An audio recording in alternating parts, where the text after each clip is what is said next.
sore Pak, terima kasih sudah meluangkan Selamat waktu sore. untuk kami. Sebelumnya saya ingin mengucapkan selamat karena hari ini tadi pagi kami menyaksikan sebuah pencapaian atau milestone baru untuk bangsa Indonesia dengan terlaksananya prosesi penyatuan air dan tanah Nusantara di titik 0 km Ibu Kota Nusantara.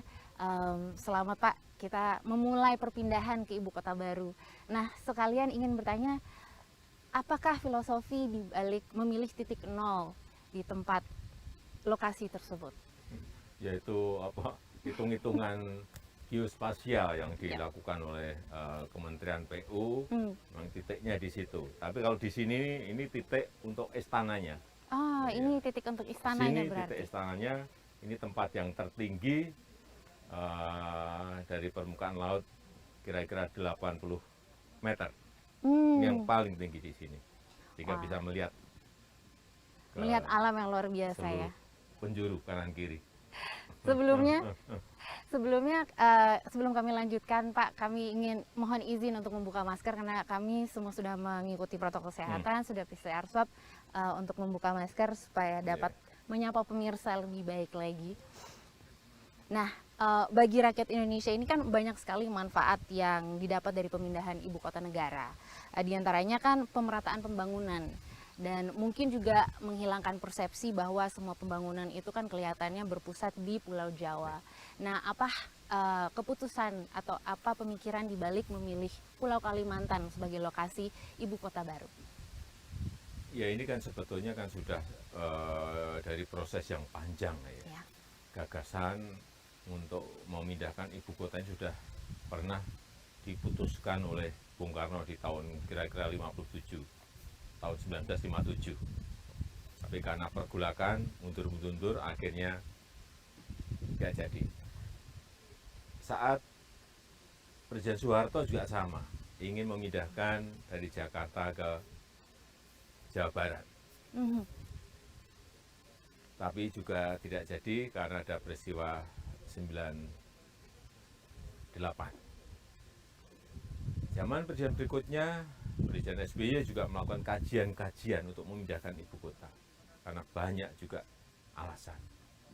Dan di 2014, saya memerintahkan saat itu pada Menteri Bappenas untuk mencoba membuka dan mulai melakukan kajian lagi.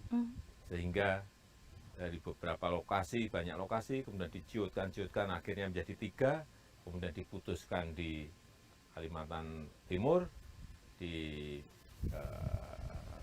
Penajam, Pasir Utara, dan Kutai Kartanegara ini, karena memang ini adalah titik yang paling tengah kalau kita ambil dari barat, timur, utara, selatan, tengahnya di sini. Jadi, tapi juga karena banyak alasan, karena juga tersedianya lahan yang ada di sini, tetapi yang paling penting adalah perpindahan ini untuk pemerataan, untuk keadilan. Karena kita memiliki 17.000 pulau yang 56%-nya itu ada di Jawa. 156 juta populasi Indonesia ada di Pulau Jawa, padahal kita punya 17.000 pulau. Kemudian juga PDB ekonomi, perputaran ekonomi 58% itu ada di Jawa, khususnya di Jakarta. Artinya apa? Magnet ada di Pulau Jawa dan ada di Jakarta. Oleh sebab itu harus ada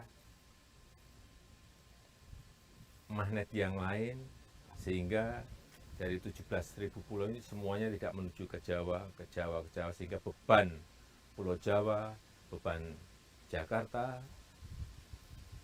tidak semakin berat. Jadi dimulai dari sana, pemerataan dan keadilan.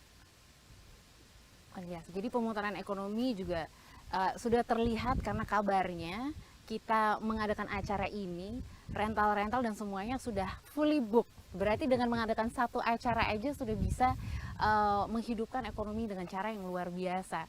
Nah, untuk membahas itu, karena kan Bapak tadi sudah menjelaskan bahwa kajiannya sebenarnya sudah lama dan sudah diperhitungkan sejak lama. Memakan anggaran berapakah untuk dapat memindahkan ibu kota ke Kalimantan, dan juga sumber dananya itu setelah dikalkulasi datang dari mana? Hitungan sementara 466 triliun rupiah. Itu kurang lebih 19-20% itu nanti berasal dari APBN, dan sisanya bisa berasal dari PPP, berasal dari KPBU, berasal bisa dari murni investasi sektor swasta, bisa juga dari BUMN, atau bisa juga menerbitkan obligasi publik. Semua bisa dilakukan. Saya kira kita ingin otorita ini fleksibel dan lincah dan bisa mendapatkan skim-skim pendanaan dari berbagai skim yang ada. Kalau kita membicarakan fleksibilitas, berarti kan tentunya ada tahapan-tahapan dan prioritas-prioritas ya Pak ya. Jadi kira-kira untuk rampungnya perpindahan dan pembangunan ibu kota Nusantara ini memakan waktu berapa lama dan ada tahapan-tahapannya nggak? Ini kan sebuah pekerjaan yang raksasa besarnya. Ya. Ini pekerjaan besar sekali. Jadi dan juga bukan pekerjaan yang mudah. Ini pekerjaan rumit. Oleh sebab itu memang butuh waktu yang panjang. Perkiraan kita antara 15 sampai 20 tahun baru bisa diselesaikan. Dan kita harapkan dengan sudah terbentuknya otorita, ada kepala otorita dan wakil kepala otorita, nanti yang menyiapkan. Kelembagaan sudah ada, nanti perencanaan yang lebih detail, entah itu DED dan lain-lain juga disiapkan sehingga akan semakin kelihatan. Tetapi yang paling penting memang infrastruktur dasar itu yang harus segera dimulai.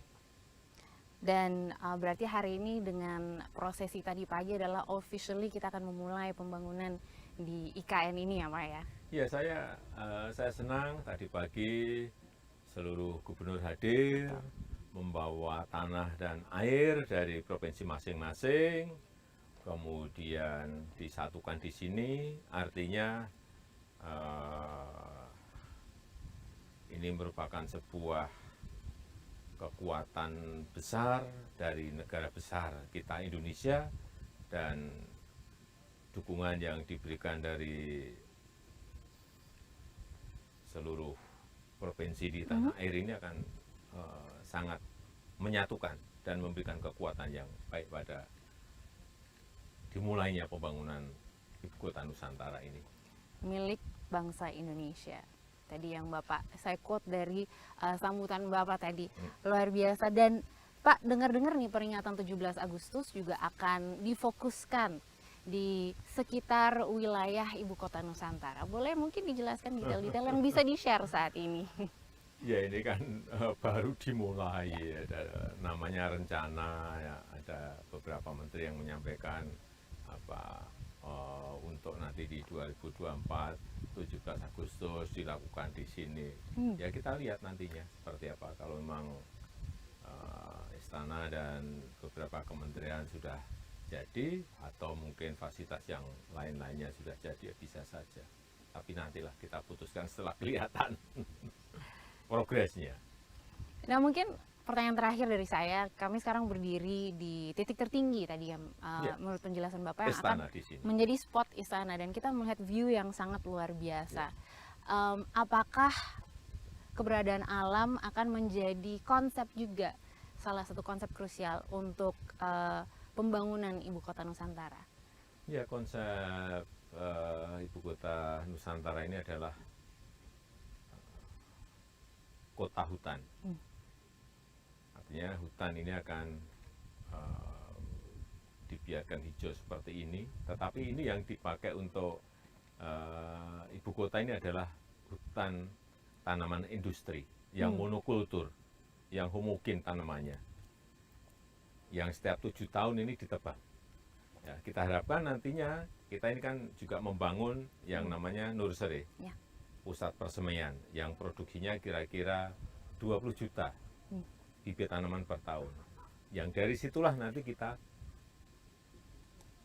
tanam untuk rehabilitasi hutan yang ada di IKN Nusantara ini. Sehingga tanamannya tidak monokultur, tanamannya tanaman endemik, tanaman lokal yang mampu menarik hewan untuk masuk, menarik burung-burung untuk masuk, menarik kupu-kupu untuk masuk, sehingga memang ini yang mau kita lakukan adalah merehabilitasi baik hutannya maupun nanti mereklamasi dari bekas-bekas tambang yang ada. Karena memang sudah banyak sekali ini hutan-hutan yang dirambah oleh masyarakat dan sebagian sudah harus diperbaiki dan direhabilitasi. Ditingkatkan sustainability-nya ya. Iya. Mungkin terakhir dari Bapak, apa yang ingin disampaikan perihal mimpi makna ibu kota Nusantara nanti setelah selesai penuh pembangunan dan perpindahannya, apa yang ingin dicapai dengan adanya Ya, ibu kota baru? ini sekali lagi ini pekerjaan besar, pekerjaan yang sulit, sehingga diperlukan kolaborasi, kerjasama pemerintah pusat, pemerintah daerah, sektor swasta, dari BUMN, dari masyarakat, TNI, Polri, dan seluruh komponen bangsa ini agar dukungan yang ada ini betul-betul bisa kita maksimalkan dalam rangka mempercepat pembangunan Ibu Kota Nusantara ini. Luar biasa. Terima kasih Pak untuk waktunya, sekali lagi selamat. Karena tadi pagi kita sudah menyaksikan momen bersejarah untuk